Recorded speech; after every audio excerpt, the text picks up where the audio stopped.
Adam's just said, how great are those nachos? Yeah. So I'm going to start, I've literally never been here before, but I'm going to come back for those. So, well done, guys. So, I just want to ask everyone, are you all having a good January? They call it the blue month, don't they? It's that month that's a bit slow and a bit down. My January has been hectic because I've actually very recently moved house, which I don't need to tell you is a very stressful experience. But I now live in a house share.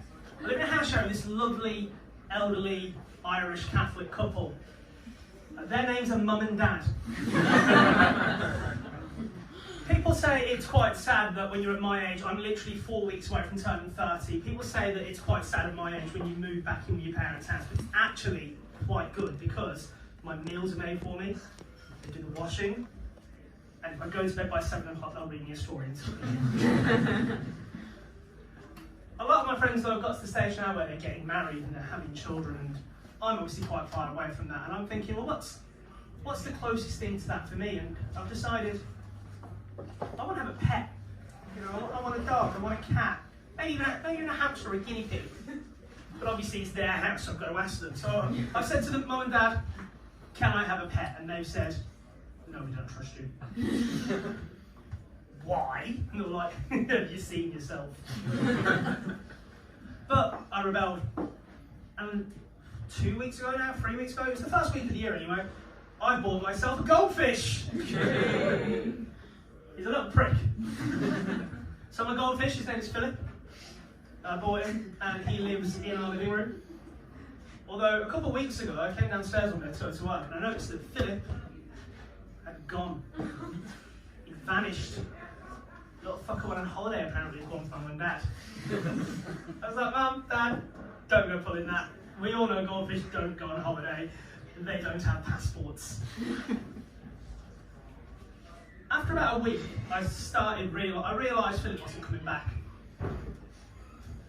And then one day I come downstairs and there he is. And I was like, Philip, man, where have you been? And the little bastard acted like nothing had happened. He just stared at me blankly like,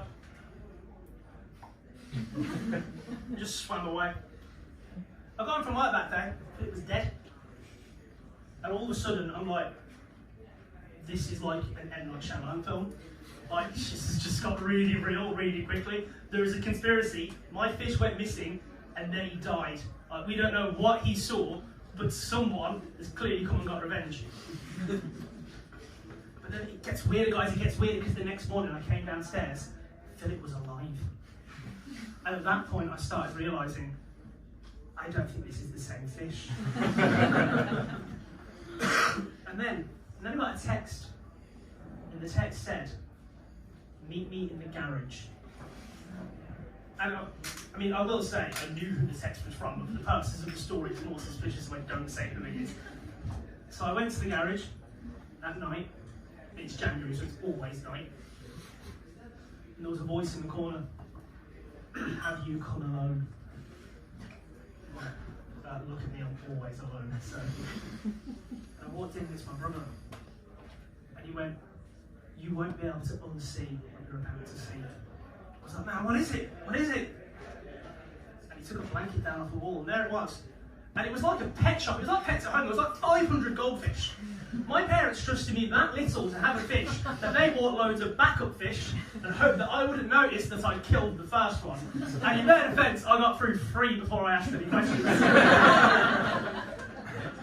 I said to my brother, how did you know this was going on? And he said, I recognised the signs because Mum and Dad did the same thing to me when I was your age. And I don't remember my brother having any pets when he was my age, but looking back, that was the year that my nephew turned Chinese. So I've got quite good at noticing things that I don't think are accurate, things that shouldn't be where they are. Just a couple of weeks ago, I was at a library to use the toilet, obviously, because, you know, kids. I was in the library, and I noticed that, it's worth saying also, this library did not have a lift. It was all stairs. And I noticed on the top floor there was a lady in a wheelchair, and I thought, well, the first floor was, how the hell did she get up here?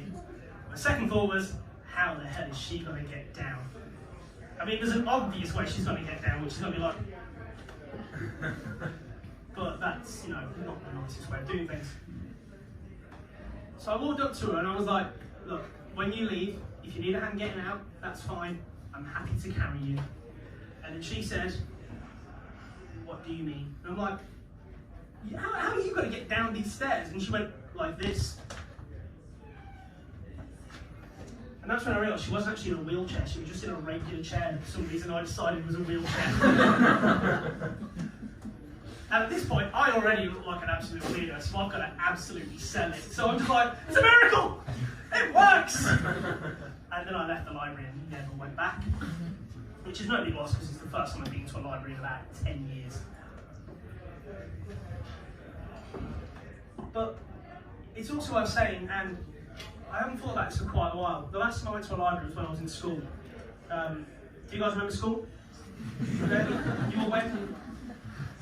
So in my school, so my best friend when I was in school was an identical twin. And it's got me thinking recently how much I would love to have an identical twin brother. Not like, there's a genuine reason behind this. I think the pranks would be amazing. Because my best friend who was a twin, I remember once when we were in school, and he used to do this shit all the time. We would walk into a lesson, and his brother would sneak into the lesson with us and hide underneath one of the tables. So he'd be sat there next to me doing, I don't know, maths or whatever it was we used to do in school. And then he'd answer a question, and then he'd duck under the table. And then his brother on the other side of the classroom would sit up, and then he would answer a question. And the teacher, it sounds heartless, but he'd only do it to the really old teachers, so it sounds like they're losing their mind, their marbles. The teachers would be like, I'd go back to it, and then they'd swap back.